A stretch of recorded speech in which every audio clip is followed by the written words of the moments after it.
کے بارے میں اس کا موازنہ کرتا ہے اور اس یرمیہ کا نوحہ جب یہ کہا جاتا ہے یروشلم کی بربادی اور اس کے نتیجہ میں قوم کی تباہی اور اسیر پر ماتم کیا گیا ہے، لیکن مستقبل میں اس کی امید اور چلک بھی نظر آتی ہے۔ یرمیہ ہولناک منظر کی تصویر کشی کرتا ہے۔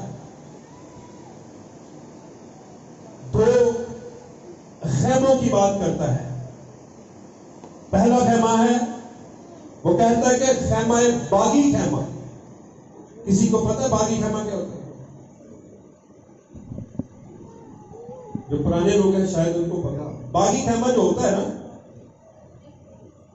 جب باغ کے اندر جب باغ میں پھل ہوتا ہے، امرود کا یا کیلے کا ہوتا ہے یا آم کا ہوتا ہے، تو اس میں ایک عارضی خیمہ لگایا جاتا ہے جہاں پر وہ باغبان رہتا ہے، اور وہ اس کے بعد اس خیمہ کو ختم کر دیتے ہیں جب پھل کا موسم ختم ہو جائے۔ ہاں جی، آپ کو یاد آیا کسی پرانے بندے کو کہ واقعی ہوتا ہے؟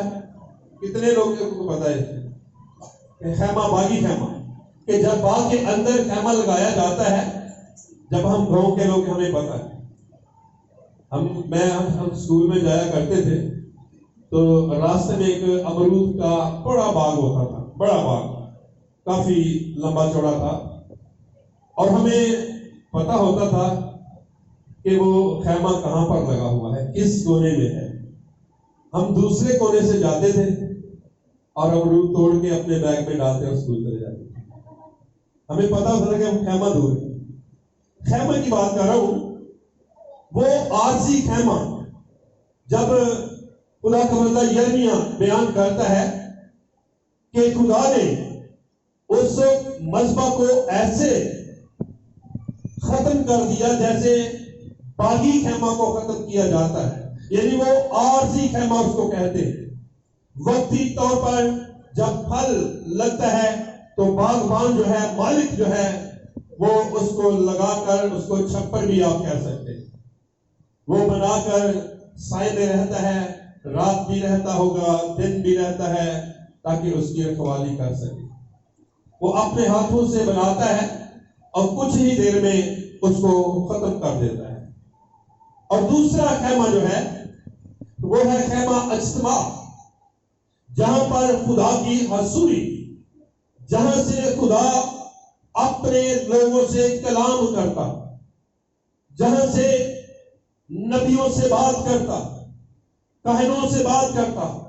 وہ خیمہ اجتماع کاہنوں کے لیے، لیکن ان کاہنوں کا اس خیمہ تک، خیمہ اجتماع تک جانے کی اجازت نہیں ہوتی تھی، لیکن سردار کاہن صرف سال میں ایک ہی دفعہ جاتا تھا اس خیمہ اجتماع میں اور قربانی گزران کر واپس آ جاتا تھا۔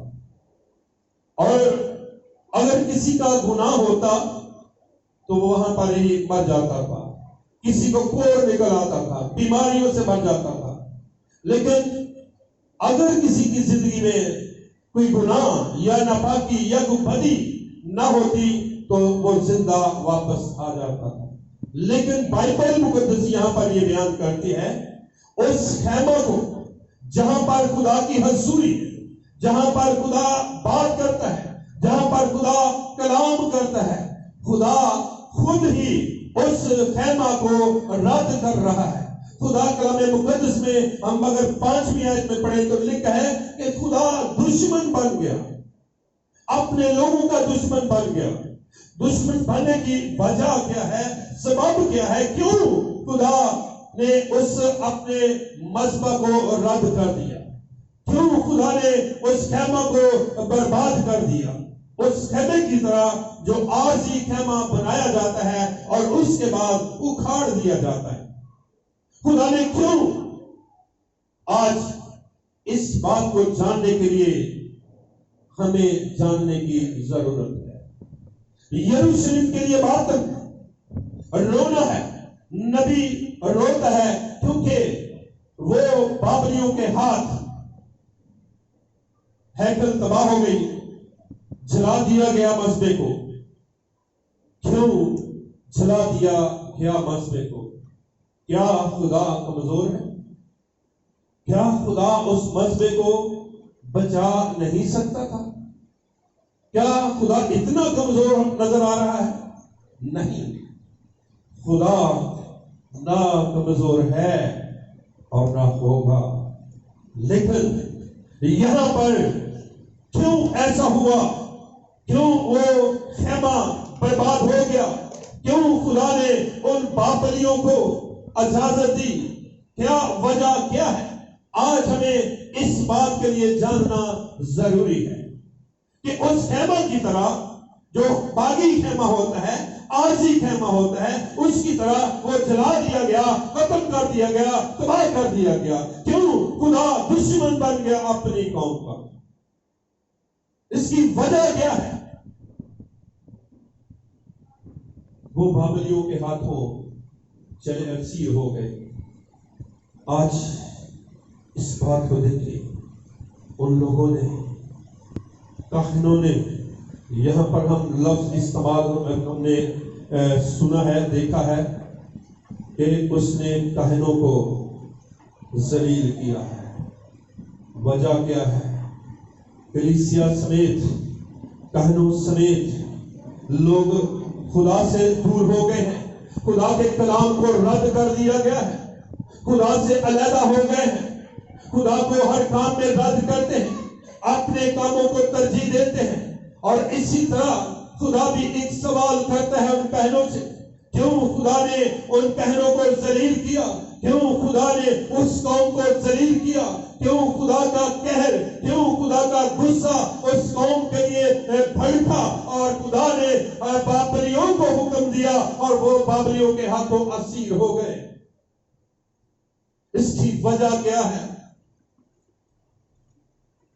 کیونکہ وہ خدا کے مذبح کو ناپاک کرتے، انہوں نے خدا کے مذبح کو ناپاک کر دیا اپنے کاموں کی وجہ سے، اپنی نافرمانیوں کی وجہ سے، اپنی غلطیوں کی وجہ سے۔